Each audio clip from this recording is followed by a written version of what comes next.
Bonjour à tous, je salue tout le monde. C'est moi, votre humble serviteur, le prisonnier de Christ, l'apôtre Josabé Belanga. Aujourd'hui, nous avons un enseignement intitulé « Le discernement des esprits ». Avant que nous entrions dans notre thème d'aujourd'hui, je vais lire la portion de l'Écriture dans le livre de Jean, chapitre 4, verset 1. « Bien-aimés, n'ajoutez pas foi à tout esprit. » L'enseignement sera en bilingue. « N'ajoutez pas foi à tout esprit, mais éprouvez les esprits pour savoir s'ils sont de Dieu. Car plusieurs faux prophètes sont venus dans le monde. » Que Dieu bénisse sa parole. Tozali kolobantina ya kososola milimo.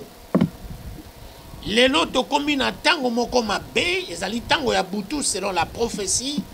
Nous vivons le temps de la nuit. Parce que la soirée a commencé le jour de la Pentecôte. Depuis la Pentecôte jusqu'à aujourd'hui, tozana tango ya butu. En tango ya butu, za tango ya confusion. Oyo ennemi aza kolona livré. Kolo elanga yesu azo l'on le bleu. Alors on ne peut pas arracher l'ivraie et le bleu. Il faut que ces deux semences puissent croître ensemble jusqu'au temps de la moisson. Il faut qu'on a mis balai et kola kino tango ya kobuka. Balobi na biso balingami. To bakisa kondima na biso likolo ya milimo nyonso te. Meto sosola bango. To éprouver bango to meka yango. Lo lenge nini méthodologie nini to ko meka po to eba oyo molimo na nzambe o molimo ya moto pe o molimo ya satana. Pe ba ange parce que nous avons l'esprit de Dieu, nous avons l'esprit humain, nous avons l'esprit des anges et nous avons aussi les esprits mauvais. Alors pour tout y a 4 catégories à milimo. Wana, il faut tomber kayango na lolenge ni méthodologie ni tokocha pour tebe ke oyo molimo ya nzambe, o molimo ya moto, o molimo ya milimo mabe, o ya ba ange. Pour tout ça na confusion munene, profession se kobima, dans tono se kobima, il faut bandi makaka. Mais Bible obi to tia kondima na biso likolo ya milimo nyonso toute mais to sosolango pour te ba prophète ya lokuta ba yena kati ya mokili pe ba tondi. Et la Bible dit que le diable même se déguise comme un ange de la lumière. Satan a pe azako koma lokola ntoma ya moi pona ko pengu sabatu. Bangango bazalaki na bisika baponga bi bazali kolakisa maboko o bazalaki na maison na bango ba maître bakoti pe na kati église bafungoli pe ba église na bango na ba prophétie na ba miracle na makambo kirikiri tozobi kangonga moko prophétiquement parlant ngonga ya mabe. Si mo ya kotanga écriture wana on peut pas ajouter foi à tout esprit mais on doit éprouver les esprits. Et quelles sont les méthodologies que nous allons utiliser pour éprouver les esprits? Donc, on soit méthode à l'ibosou. Proverbe, chapitre 22, versets 20 à 21. N'est-ce pas déjà pour toi mis par écrit des conseils et des réflexions pour t'enseigner des choses sûres, des paroles vraies, afin que tu répondes par des paroles vraies à celui qui t'envoie. Natiela yo kala pona yo makomi. Nzambe atieli biso ngai na yo liboso makomi par écrit. Des conseils et des réflexions. Batoli pe mabanzo. Et kozala libande te wana ezali lingala makanza tolobaki kozala bilingue batoli pe mabanzo les conseils et les réflexions okoki kozwa toli conseil te okoki kozwa mabanzo réflexion te il faut kaka na ba makomi par écrit. Dieu a déjà mis devant nous tout par écrit. c'est que pona kososola milimo koyeba ya satana koyeba molimo ya modestie humain ya nzambe pe ya ba ange, il faut ezala kaka na makomi.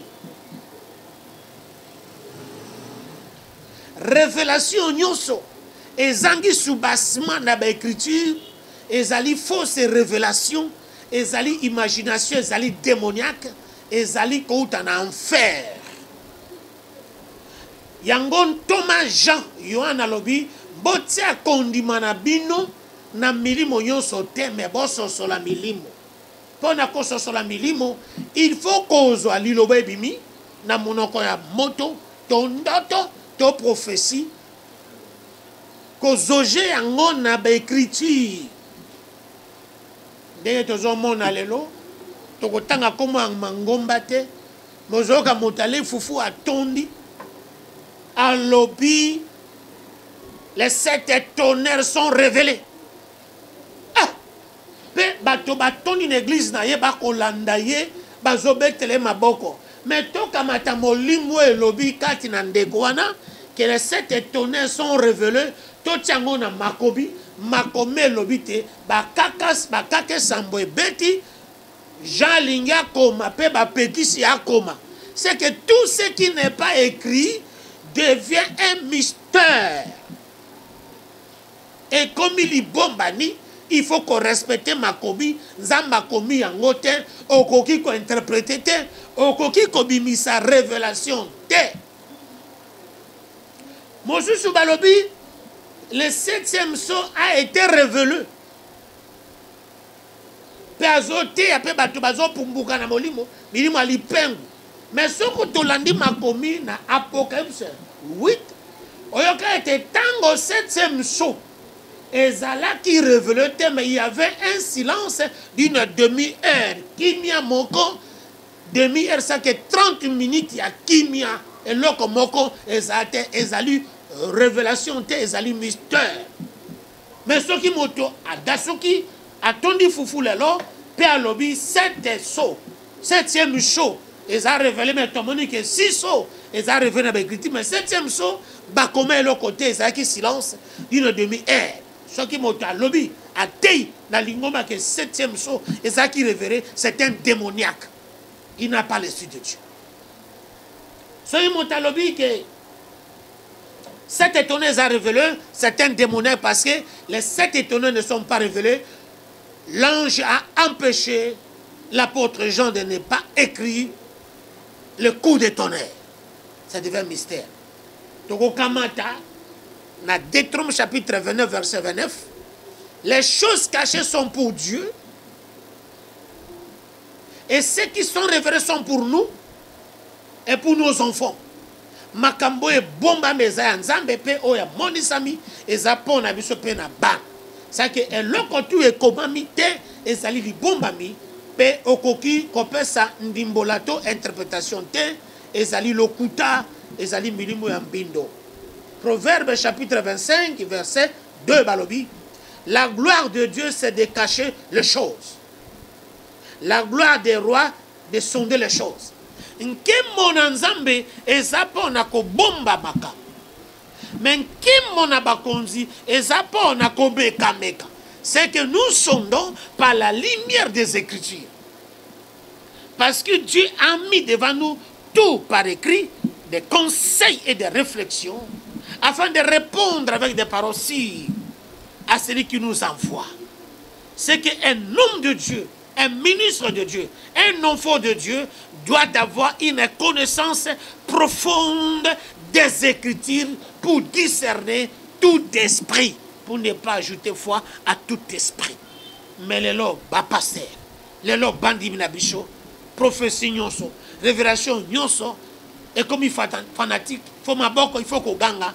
Mais ce qui te luki sous bâtiment, il y a révélation wana, n'a pas écriture, exacte. À bas les faux prophètes, à bas les fausses révélations, mais que Dieu puisse nous ouvrir l'intelligence pour approfondir la connaissance des Écritures. Toza lokola bandimi ya bere, ata apôtre azoteya, mais bazako examiner les Écritures, bayeba soki makamba zoloba elongobani na makomi na nzambe. Tozwi eloko mosusu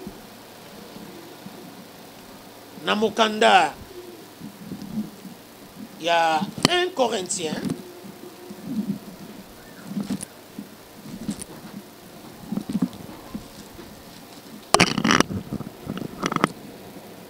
totangi yango tozwa na 2 Corinthiens plutôt 2 Corinthiens 2 Corinthiens chapitre 11 verset 12 à 3. 2 Corinthiens chapitre 11 verset 2 à 3. Quand je suis jaloux de vous, d'une jalousie de Dieu, parce que je vous ai fiancé un seul époux pour vous présenter à Christ comme une vierge pure. Toutefois, de même que le serpent séduisit Ève pour sa ruse, je crains que vos pensées ne se corrompent et ne se détournent de la simplicité à l'égard de Christ. Apôtre Paul alobi azana zua ya nzambe po abandisi biso na mobali moko pote alakisa biso lokola moseka liboso na ye. Mentango nyonso lokola nyoka apengwisaki Eve na mayele na ye azobanga ete makanisa biso epengwa ebulungana pona komikisa na tina na Yesu. Cela veut dire Satan dans l'église qui était au jardin d'Éden avait séduit Ève par sa ruse. Il a perverti la parole, il a hybridé la parole. Et comme Ève ne t'est pas enseignée, elle a manqué le discernement et la connaissance profonde des Écritures, Satan l'a séduit. Et lelo, Satan a zako pembwisa bato, na mayele na yamabe, na mate à lokuta, na ba prophétie à lokuta, na ma message à lokuta, pote à baby salingomba. Alors moi si na Yesu, fiancé à Yesu, il faut à la vierge. La virginité veut dire, elle doit manger la parole pure sans mélange. Parce que Satan, c'est un risé. Azong Jésus Soukagana livre wana. Mokanda 2 Corinthiens chapitre 11 verset 13 à 15 à l'obi. Ces hommes-là sont de faux apôtres. Abi batona bazali bantoma yamabe. Des ouvriers trompeurs, basali alokuta. Déguisés en apôtres de Christ. Balati bilamba ya bantoma na Christ. Balati basutani, balati ba col pastoral, baso tambola ba mosu da bakan basu batiki mandefu. Ba bosu balati ba veste ya milai, ba changer maloba, Bible lobi ke batwana, o bazo te ya maloba o elongo bani, na o ekomamite bazali ba faux apôtre.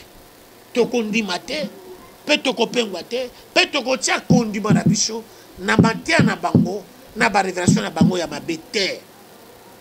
Et cela n'est pas étonnant puisque Satan lui-même se déguise au nom de lumière. Yango ezako kamate pote Satan azo bongwana lokola ntoma na moi. Il n'est donc pas étrange que ces ministres aussi se déguisent. Ezalo kwa kokola matin ete basali na ye ba bongwana balata mokoto basali na nzambe. En ministre de justice lokola basali ya sembo.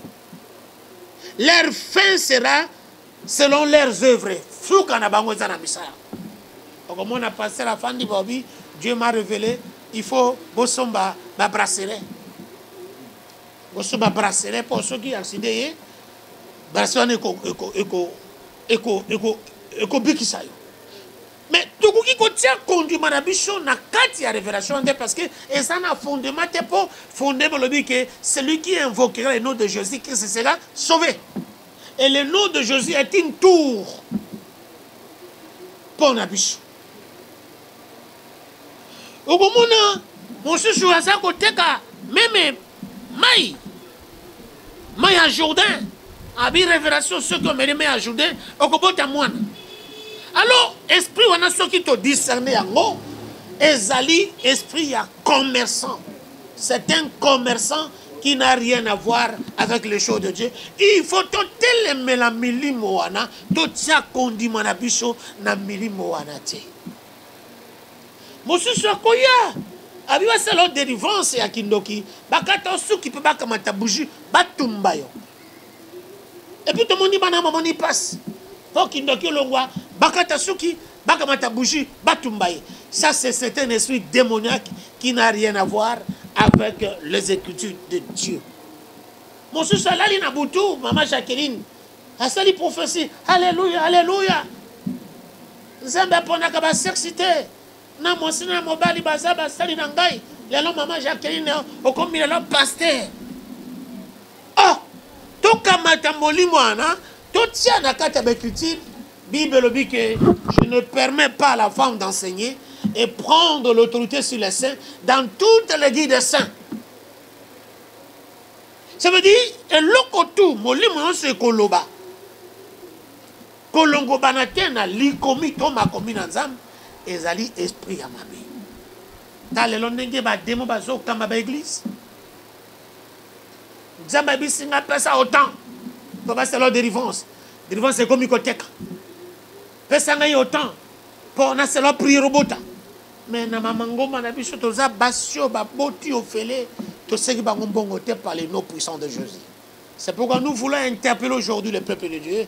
Il faut avoir le discernement de savoir si c'est l'Esprit de Dieu ou ce n'est pas l'Esprit de Dieu par la première méthodologie, la connaissance profonde des Écritures. La connaissance des Écritures. Et là, bateau, bonne connaissance, balingi ba prophétie, ba révélation, Satan a joko sabato. La connaissance, c'est la science des saints. Et la connaissance, c'est la clé du royaume. Tous les proverbes. Si la connaissance, première méthodologie, pour discerner l'esprit, les alibosso, la connaissance des Écritures. Parce que Jésus a longa qui diable, il est écrit. Jésus a longa qui diable était pour akendaki ko bonde la mingi kokota balogisi la kokene na mangenge na bangomba omona motazo kene mangomba na mangenge zamba mais azana connaissance de l'écriture. C'est une personne que le diable doit manipuler, et l'église doit avoir la connaissance des Écritures, parce que la vérité est dans le livre du sacrificateur. Tozui Jérémie. Les gens qui ont connaissance, qui ont miracle, qui ont prophétie. Jérémie, chapitre 9, verset 23-24. Ainsi parle l'Éternel, que les sages ne se glorifient pas de sa sagesse. Hello biyao. Tika ete monto na maele akumikumisa na maele na ye. Que les forts ne se glorifient pas de sa force. Que le riche ne se glorifie pas de sa richesse. Mais celui qui veut se glorifier, alléluia. Mais celui qui veut se glorifie d'avoir de l'intelligence et de me connaître.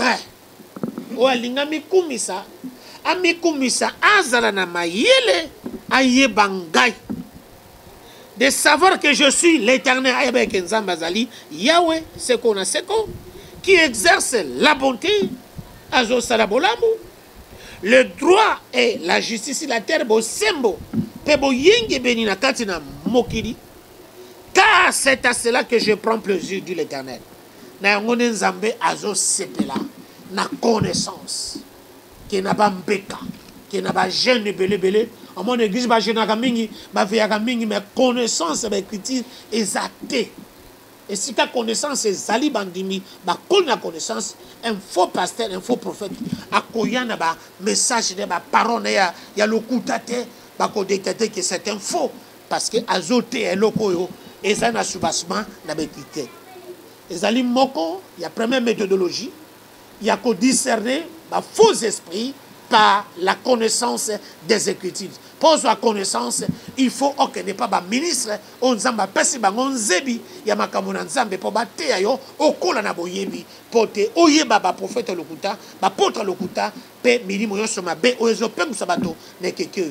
Méthodologie moko kotika la soki nzamba kopesa biso pour ça, toko lobela yango, des méthodologies pour savoir les mauvais esprits et le vrai esprit de Dieu.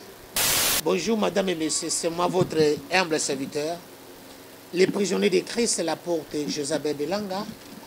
J'annonce aussi le livre que je suis en train de concevoir, le livre sur la mondanité. Dans ce livre, la mondanité, nous allons prendre aussi quelques éléments dans ce livre qui contient beaucoup de matières. Nous allons parler aussi de la politique. Parce que la plupart de la politique, on a défini la politique en général que la politique, c'est l'art de gérer une cité pour le bien-être. Mais dans mon livre, je concis que la politique aujourd'hui dans le monde actuel, c'est l'art de conquérir le pouvoir, garder longtemps le pouvoir pour le bien-être de soi, de sa famille et de son entourage. Et la population, le peuple ne se trouve pas dans la politique actuelle de ce monde entier. Parce que c'est le diable qui est aux commandes de ce monde. Et la Bible dit que le monde entier est sous la puissance du malin. Nous sommes dans ce monde, mais nous ne sommes pas de ce monde. Le monde passera avec toutes ses convoitises. L'orgueil de vie ne vient pas du pierre, ça vient du monde. La convoitise de Dieu, la convoitise de la chair ne vient pas du Père, ça vient du monde. C'est que nous vivons ce monde corrompu. Et c'est pourquoi ce livre va édifier beaucoup de gens. Un vrai serviteur de Dieu ne peut pas faire la politique.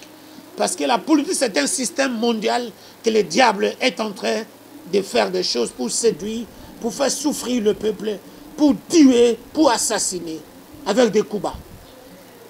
Alors, nous allons parler aussi dans ce livre sur l'administration.